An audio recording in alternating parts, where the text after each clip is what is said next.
को जय मसीह। सबको जय मसीह के प्रभु यीशु मसीह के नाम में प्रभु को धन्यवाद देते हैं। प्रभु का विश्वास योग्यता के लिए जो हमारे जीवन में हमेशा प्रभु सहायता करते आ रहे हैं और आज भी प्रभु ने सहायता किया और हम ऐसे मिलकर पारिवारिक सेवका में इकट्ठा होने के लिए प्रभु ने अनुग्रह दिया। प्रभु को धन्यवाद देते हैं। आइए आज हमारा अध्ययन के लिए हम पढ़ेंगे दोबारा भजन का किताब 119 अध्याय का 129 पद को एक बार फिर पढ़ेंगे हम लोग। भजन संहिता 119 अध्याय उसका 129 आयत। मैं तेरे धुन में भस्म हो रहा हूँ, क्योंकि मेरे संतान 129 119 का 129। तेरी चितौनियां अनूप है, इस कारण मैं उन्हें अपने जी से लगाए हुए हूँ। यहाँ पर भजन संहिता 119 अध्याय का मैंने पहले कहा आपको सबसे लंबा अध्याय है बाइबल में। 119 अध्याय बाइबल का लंबा अध्याय है और यहाँ पर 119 अध्याय में 176 आयत है, 176 पद है। यहाँ पर और एक इसमें विशेषता इस वचन में है। 119 अध्याय का 176 जो आयत है, पद है, उसमें प्राय सब पद में वचन या आज्ञा, चेतावनी, नियम के बारे में ऊपर कहा गया है। तो मैंने आपको पहले बोला था कि यहाँ पर कम से कम 176 आयत में पद में 168 टाइम 168 टाइम वचन वचन वचन या नियम, आज्ञा करके ऐसा वचन में आया हुआ है। इसमें और एक खासियत क्या है, इस भजन की किताब 119 अध्याय में आपको देखा होगा, आपने वहां पर ध्यान किया होगा, वहां पर करीबन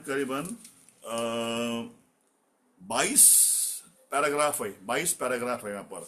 जैसा कि मैं बता दूं आपको, मैं 119 अध्याय में पहला पैराग्राफ 119 अध्याय का 1 से लेकर 8 तक एक पैराग्राफ है, मतलब एक छोटा सा भाग है। उसके बाद में 9 से लेकर 24 तक एक भाग है। उसके बाद में 25 से लेकर 32 तक एक भाग है। ऐसा करके 22 भाग है, 22 भाग। ये क्या है मालूम है? ये 22 भाग जैसा हमारा होता है ना अंग्रेजी में, है ना, अल्फाबेट ABCD, वैसा ही हिब्रू में भी उनका अल्फाबेट है उनका। गाना आज भी गाया तभी।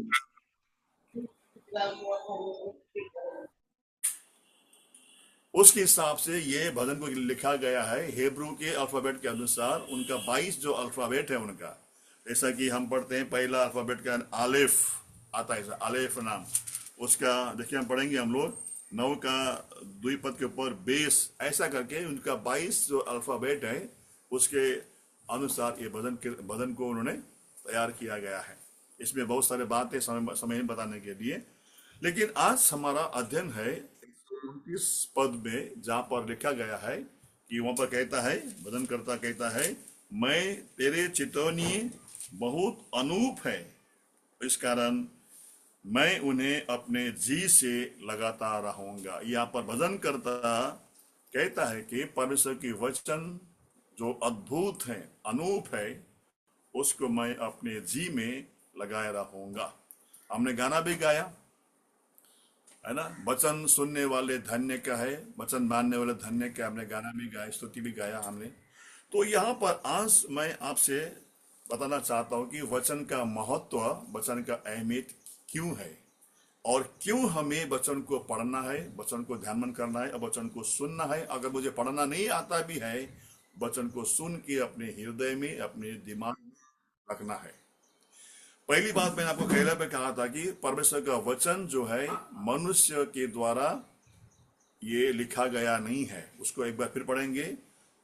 दूसरा तिमोथी की किताब 3 अध्याय 16 वचन, जल्दी पढ़ेंगे बेटा। दूसरा तिमोथी की किताब 3 अध्याय उसका 16 वचन, परमेश्वर का वचन मनुष्यों के द्वारा या मनुष्य के प्रेरणा से लिखा नहीं गया है। पढ़ेंगे दूसरा तिमोथी 3 अध्याय 16 वचन। कोई है पढ़ने वाला? दूसरा कोई है भी? पढ़ दीजिए, फटाफट पढ़ दीजिए समय बचाने के लिए। संपूर्ण पवित्र शास्त्र परमेश्वर की प्रेरणा से रचा गया है और उपदेश और समझाने और सुधारने और धार्मिकता की शिक्षा के लिए लाभदायक है। संपूर्ण पवित्र शास्त्र बाइबल ये परमेश्वर की प्रेरणा से लिखा गया है। क्यों लिखा गया है? ये उपदेश के लिए, उपदेश प्रवचन के लिए, हमें समझाने के लिए, हमें सुधारने के लिए और धर्म की शिक्षा के लिए जो लाभदायक हैं, इसके लिए हमें लिखा गया। इसके लिए वचन हमारे बीच में लाया गया है। ये मनुष्य का बुद्धि, मनुष्य का ज्ञान से ये वचन नहीं लिखा गया है। दूसरा पत्रस 1:20 इस बात को आप जानिए, क्योंकि बहुत सारे सवाल करते हैं ये वचन कौन लिखा, कैसे लिखा। तो इसको जानना जरूरी है हम लोगों को कि वचन को कैसे हमारे बीच में, हमारे पास में ये वचन पहुंचा है, जानना जरूरी है। दूसरा पत्रस 1 उसका 20 में, पर पहले यह जान लो कि पवित्र शास्त्र की कोई भी भविष्यवाणी किसी के अपनी ही विचारधारा के आधार पर पूर्ण नहीं होती। परमेश्वर का वचन या ये जो वचन है, कोई भी मनुष्यों की धारणा से, मनुष्य की इच्छा से ये लिखा गया नहीं है। ये दूसरा 21 वचन आगे नीचे पर बेटा। क्योंकि कोई भी भविष्यवाणी मनुष्य से कभी नहीं हुई, पर भक्तजन पवित्र आत्मा के द्वारा उभारे जाकर परमेश्वर की ओर से बोलते थे। कौन? भक्तजन, प्रभु के भक्तजन पवित्र आत्मा के द्वारा उभारते हुए ये वचन को लिखा गया है। और हमारे बीच में आज हम इसको हम पढ़ते हैं, ध्यानमन करते हैं। किसके लिए? हमारे सुधार के लिए, हमें समझाने के लिए और धर्म की शिक्षा को बताने के लिए, जो अति लाभदायक है मनुष्य के लिए। इसीलिए ये वचन आज हम इसको ध्यानमन करते हैं, हमें ध्यानमन करना है। इसलिए परमेश्वर ने कहा है कि भजन संहिता 138 अध्याय का 2 पद में कहा है कि परमेश्वर ने अपने बड़े नाम से भी अधिक महत्व वचन को दिया है। इसलिए प्रियो, ये वचन हमें पढ़ना है। मैंने आपको पहले भी कहा, ये वचन जो है हमें आने वाले दिन, आने वाले संकट में हमको बचाएगा। इसलिए वचन को हमेशा इसको ध्यान करना है। 4 बातें बताऊंगा आपको मैं इसी भजन की किताब के द्वारा। भजन की किताब 119 अध्याय में 47 वर्ष, भजन की किताब 119 अध्याय का 47, 119 अध्याय का 47 पद। क्योंकि मैं तेरी आज्ञाओं के कारण सुखी हूँ और मैं उनसे प्रीति रखता हूँ। पहली बात प्रियो, परमेश्वर की वचन को प्रेम करना है। हमने कल देखा, अधर्म का बढ़ने से बहुता का प्रेम ठंडा हो पड़ा है। और आज हम देखते हैं कि हम वचन के प्रति हमारा प्रेम ठंडा है। पहली बात, परमेश्वर की वचन को हमें प्रेम करना है। जैसा हम अपने बच्चों से प्रेम करते हैं, अपने नौकरी से प्रेम करते हैं, अपने बीवी, अपने पति से प्रेम करते हैं, या अपने घर से, अपने कामकाज से हम प्रेम करते हैं, उसी से ज्यादा भी हमें परमेश्वर की वचन से हमें प्रेम करना है। ये बात को अभी नहीं भूलना प्रिय भाई बहनों। परमेश्वर की वचन को हमें पहला प्राथमिकता हमको देना है। इसलिए परमेश्वर की वचन को हमें क्या करना है? प्रेम करना है। जिस तरह हम 3 बार खाना खाते हैं, उसी तरह वचन को हमें प्रेम करते, हमको उसको ध्यानमन करना है। मैं फिर कहता हूं प्रियो, ये वचन ही है हमें आने वाले दिनों में, आने वाले संकट में, आने वाले समय में हमको बचाएगा। क्योंकि परमेश्वर ने अपने बड़े नाम से, उनका नाम क्या है? उनका नाम है एल सदाई। हम बोलते हैं एल सदाई परमेश्वर, है ना। वो कौन है? वो सर्वशक्तिमान परमेश्वर है। उससे बड़े नाम से अधिक महत्व परमेश्वर ने अपने वचन को दिया है। इसीलिए प्रियो, वचन से हमको, आपको प्रेम करना है, पहली बात। दूसरी बात, उसी का 48 वर्ष में 119 मैं का तेरी आज्ञाओं की ओर जिनसे मैं प्रीति रखता हूँ हाथ फैलाऊंगा और तेरी विधियों पर ध्यान करूंगा। दूसरी बात प्रिय भाई बहनों, परमेश्वर के वचन को प्रेम करना पहली बात है। दूसरी बात, परमेश्वर के वचन को ध्यान मनन करते रहना है। ये वचन को जितना आप ध्यान मनन करेंगे, इसका लाभ क्या है वो बताऊंगा आपको मैं। लेकिन हमें क्या करना है? परमेश्वर के वचन को प्रेम करने के साथ साथ में इसको हमें ध्यान मन करना है, पढ़ना नहीं है। मानो में पढ़ना किसको बोलते हैं? जैसा मान लीजिए हमारे बच्चे पढ़ाई करते हैं, है ना, ऐसा पढ़ाई करते हैं, ऐसा पढ़ते हैं, वो उसको बोलते हैं पढ़ाई बोलते हैं, है ना। अभी बोलते हैं मेरा बच्चे पढ़ाई कर रहे हैं, तो बच्चा क्या पढ़ रहा है, ऐसा पढ़ रहे हैं, मेरे पैरों को अपने वचन के मार्ग पर स्थिर कर, ऐसा हम लोग पढ़ दिया, उसको बोलते हैं पढ़ाई करना। मगर जब एग्जाम आते हैं, बच्चों के एग्जाम आते हैं, मालूम है कल एग्जाम है, परसों एग्जाम है, उसको हम कैसे पढ़ते हैं, उसको पूरा उसको ध्यान मनन से पढ़ते, उसको ध्यान से पढ़ते, उसको बोलते हैं ध्यान मनन करना। तो परमेश्वर के वचन को भी हमें ध्यान करना है, पढ़ना नहीं है। हाथ में बाइबल लिया, एक चैप्टर पढ़ा, बंद कर दिया, प्रार्थना किया, काम पे गया, वैसा नहीं पढ़ना है। यहाँ कहता है मैं तेरे वचनों को मैं ध्यान करता हूं। जिस तरह एक बच्चे अपने एग्जाम्स के लिए तैयार करता है, कल उनका एग्जाम है, किस तरह बच्चे ध्यान से पढ़ता है, बारीकी से पढ़ता है, उसी तरह हमें परमेश्वर के वचन को भी क्या करना है, ध्यान करना है। पहली बात प्रेम, दूसरी बात हमें ध्यान करना है, तीसरी बात उसी का 44 भजन की किताब 119 अध्याय का 44 पद। तब मैं तेरी व्यवस्था पर लगातार सदा सर्वदा चलता रहूंगा।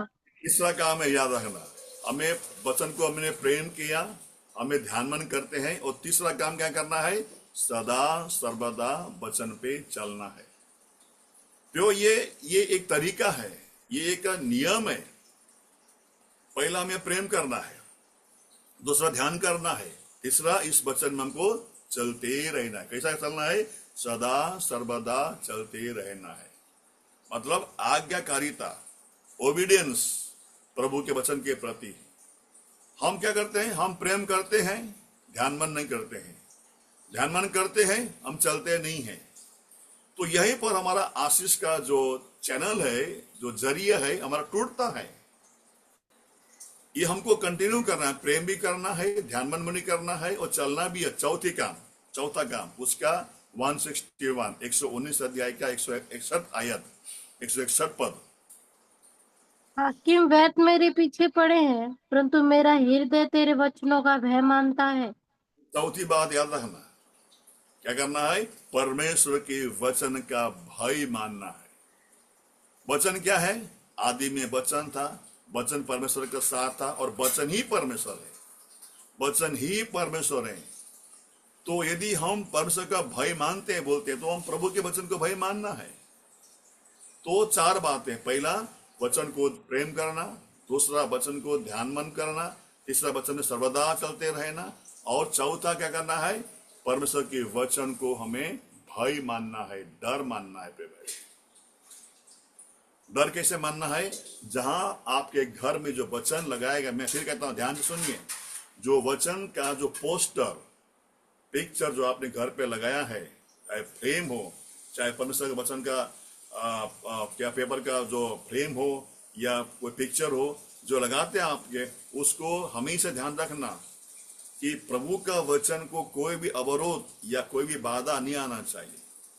जैसे मान लीजिए मेरे घर में ये कैलेंडर है, यहाँ पर प्रभु का वचन है, मैंने लटका दिया दीवार में, उसमें कोई भी तीसरा दूसरा वस्तु उनको लटकाना नहीं है। उसमें लोग क्या करते हैं, उसमें टोपी लटकाते हैं, टॉवल लटकाते हैं या शर्ट लटकाते हैं, ऐसा कभी नहीं करना। प्रभु का वचन को आदर हमको देना है। प्रिय भाई, जिस पिक्चर, जिस पोस्टर पे, जिस दीवार पे आपने पोस्टर लगाया है वचन का, वो प्रभु का वचन है, वो याद रखना। वो वचन के ऊपर कोई भी कपड़ा, कोई भी टोपी, कोई भी चीज उसमें नहीं लटकाना। अगर ऐसा हम करते हैं, हम परमेश्वर के वचन को आदर नहीं देते हैं।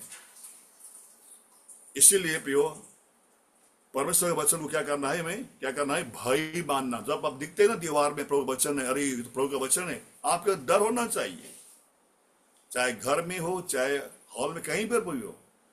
परमेश्वर के वचन जहां पर हम लगाते हैं, उसमें कहीं भी दूसरा चीज उनको नहीं लगाना है प्रिय भाई, है ना। इसीलिए क्या करना है, परमेश्वर के वचन को भाई मानना है प्रिय भाई, है ना। पहली बात प्रेम करना है, ध्यान बंद करना है, इसके बाद सर्वदा चलना है, और चौथी बात उसका क्या करना है, उसका भाई मानना है।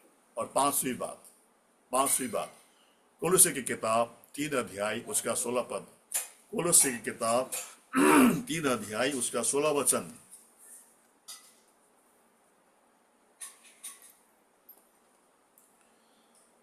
नया नियम में मसीह पौलुस के की कृपा। वचन को हम्म मसीह के वचन को अपने हृदय में अधिकाई से बसने दो, ये प्रसिद्ध 5वां काम ज्ञान से। ये 5वां काम है। परमेश्वर का वचन को अपने हृदय में अधिकाई से बसने दो। अगर हमारे आपके हृदय में प्रभु का वचन से भरा हुआ है तो याद रखना, आपका जीवन अद्भुत हो जाएगा। जब परमेश्वर का वचन को हमारे हृदय में भरा हुआ है ना, इसका अनेकों फायदा है, अनेकों लाभ है, उस जिसको मैं अपने शब्द में कोई बता नहीं पाऊंगा आपको। ये आपको अनुभव करना है, ये आपको अनुभव करना है।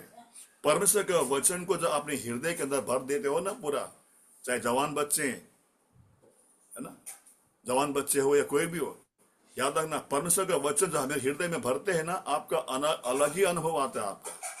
मैं कल जब भाई विदुर से मैं मिलने गया था, मैं बॉम्बे हॉस्पिटल में अपना चर्च गेट में जहां पर वो रहते हैं, कम से कम मैं 1 घंटा से ज्यादा उनके साथ बैठा। मैं भाई इतने सारे वचन बता रहे थे, इतने सारे वचन, है ना। मैं कल उनको देखा है, दंग रह गया मैं। भाई ने एक बात बोला कि भाई थापा, जब मुझे मालूम पड़ा कि मेरा कैंसर मुझे लग गया है और मेरा कैंसर के 4 स्टेज पे कैंसर मुझे लग गया है, तो मैंने अपने पूरा बच्चे को, अपने पत्नी को, अपने बच्चे को मैंने बोल दिया, मैं अभी मेरा दिन बहुत कम है, जो भी हिसाब किताब है, बैंक बैलेंस है, जो भी उनका करना धरना है, सब अपने पत्नी को, अपने बेटी को बता दिया उनको। इतना उनका खुशी से बातें बोल रहा था भाई, मैं एकदम एकदम दंग रह गया। बोलता है जो भी घर का, जो घर में सामान कहाँ पर है, अपना क्या क्या चीज है, क्या करना है, क्या नहीं करना है, और हिसाब किताब है, किसको देना, किसको लेना है, मैंने सब अपने पत्नी को, बच्चे को बता दिया। मैं पूरा फ्री हो गया मैं, और मुझे कोई टेंशन नहीं है। और भाई इतने सारे वचन को बता रहे थे, ये कैसे संभव है प्रिय भाई ने, कि जब आप परमेश्वर के वचन को आप अध्ययन करते हो, मन पे रखते हो ना, बहुत सारे लाभ आपको हमको मिलता है प्रिय भाई। इसीलिए क्या करना है, परमेश्वर के वचन को अपने हृदय में अधिकाई से उसको बसने देना है प्रिय भाई। इसके करने से फायदा क्या है मालूम आपको? फायदा क्या है? अब बढ़ेंगे उसी का 165, 119 अध्याय का 165।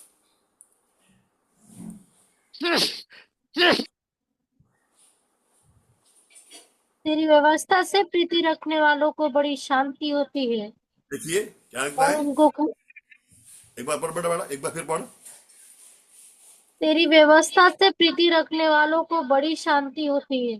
तेरी व्यवस्था का, वचन को प्रीति रखने वाले को क्या होता है? बड़ी शांति होती है प्रिय भाई। आपके मन के अंदर जितने भी अशांति बातें हैं ना, वो सब दूर हो जाएगा। और लिखा हुआ है, परमेश्वर की वचन से प्रेम करने वाले को बड़ी शांति होती है। मैं वो भाई को देखा, मैं कल उनके जीवन में देखा मैंने, वो भाई के मन में रत्ती भर भी अशांति नहीं, भाई के मन में रत्ती भर भी दुख नहीं है। क्यों? क्योंकि परमेश्वर की वचन को अपने हृदय में पूरा भरा हुआ है। इसीलिए बड़ी शांति होती है। पहला फायदा, पहला लाभ। दूसरा लाभ है ना, उसी के ऊपर बेटा नीचे वही वचन को, और उनको कुछ ठोकर नहीं लगती। ये दूसरा फायदा है।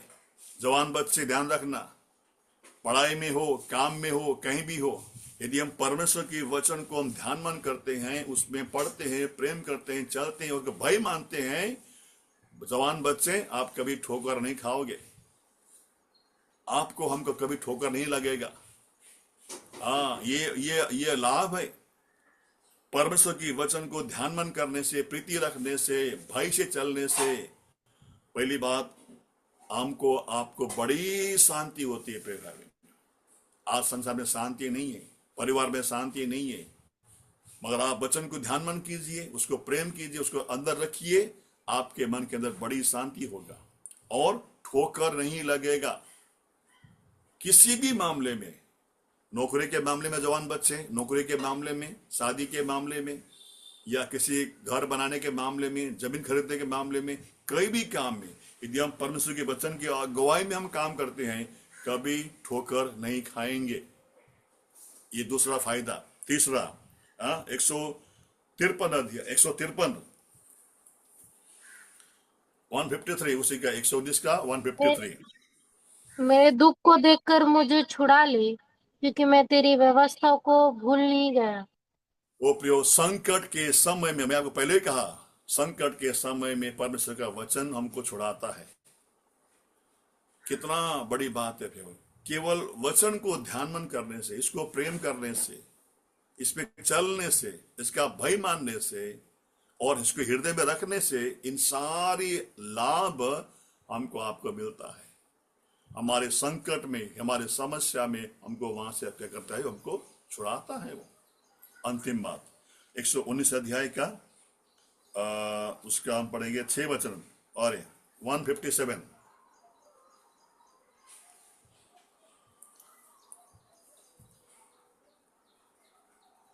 ये मेरा पीछा करने वाले और मेरे सताने वाले बहुत है, परंतु मैं तेरी चितौनियों से नहीं हटता।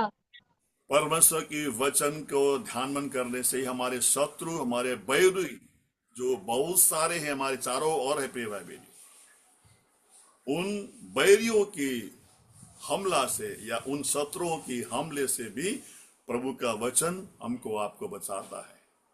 इसीलिए प्रियो, परमेश्वर का वचन को हमको क्या करना है, प्रेम करना है। उसमें 119 अध्याय का 6 पद पढ़ बेटा, 119 का 6 पद। तब मैं तेरी सब आज्ञाओं की ओर चित्त लगाए रहूंगा और मेरी आस्था न टूटेगी। और सबसे बड़ी बात है, परमेश्वर के वचन को प्रेम करने वाले, परमेश्वर के वचन को ध्यान करने वाले, परमेश्वर के वचन के संग हमेशा चलने वाले और प्रभु का वचन का भय मानने वाले और प्रभु का वचन को हृदय में रखने वाले को कभी आशा नहीं टूटेगी। हमारे अंदर एक आशा है ना। आशा क्या है? हमारे अंदर सबसे बड़ी बात क्या? आशा है। मैं वो करूंगा, मैं वो करूंगी, मेरा वो होगा, मेरा वो होगी। लेकिन हम प्रभु के वचन के साथ साथ हम चलते हैं ना, हमारा आपका आशा कभी नहीं टूटता है। क्यों मालूम है? हमारे आशा टूटने से हमको निराशा होता है, लेकिन हम प्रभु के वचन के अनुसार हम चलते करते हैं ना, हमारी आपकी आशा कभी नहीं टूटेगी। चाहे हमारा आत्मिक की हो, चाहे शारीरिक हो, हमारी आपकी आशा कभी नहीं टूटेगी। इसलिए प्रभु सहायता करे, हाँ, प्रभु के वचन को प्रेम करना, प्रभु के वचन में ध्यान करना, प्रभु के वचन में सर्वदा चलते रहना और प्रभु के वचन को भय मानना और प्रभु के वचन को हृदय में रखना। प्रभु हमको सहायता करें। आइए हम प्रार्थना करेंगे। भाई कैलाश प्रार्थना कीजिए। हे हमारे अनुग्रहकारी पिता